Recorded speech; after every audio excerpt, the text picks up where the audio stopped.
આંતરરાષ્ટ્રીય હિન્દુ પરિષદ અને રાષ્ટ્રીય બજરંગ દળના સ્થાપક અને અધ્યક્ષ ડોક્ટર પ્રવીણભાઈ તોગડિયાએ શ્રી બજરંગ સેનાના ઉધના સ્થિત કાર્યાલયની મુલાકાત લીધી હતી।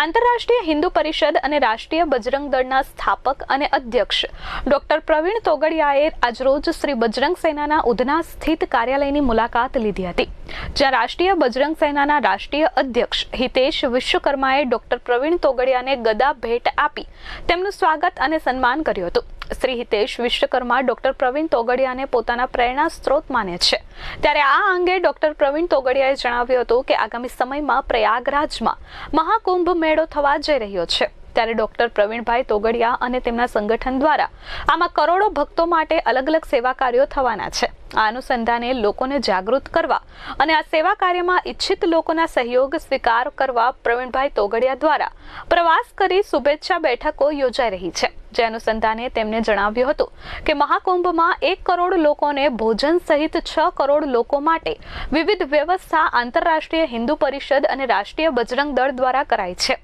1.5 મહિના સુધી સતત રસોડું ચાલશે। રોજના 8000 લોકોને રહેવાની વ્યવસ્થા કરવામાં આવી છે। આ સાથે રોજે રોજ 2 લાખ જેટલા લોકો ગરમ ચા પી શકે તેની વ્યવસ્થા કરવામાં આવી છે। આ સાથે 1 લાખ ધાબળાનું વિતરણ કરવામાં આવશે।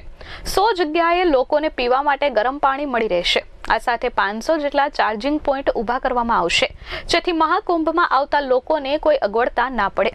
અમારા અંદાજ મુજબ 30 થી 40 કરોડ લોકો મહાકુંભનો લાહવો લેવાના છે, જે સનાતન હિન્દુ જાગૃત છે તેનો પુરાવો આપશે।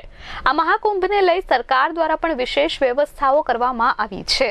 14 जनवरी से होने वाले प्रयाग के कुंभ में बहुत बड़ी सेवा की व्यवस्था की है। हम हर रोज 8000 से ज़्यादा लोगों को रहने की निःशुल्क व्यवस्था देंगे।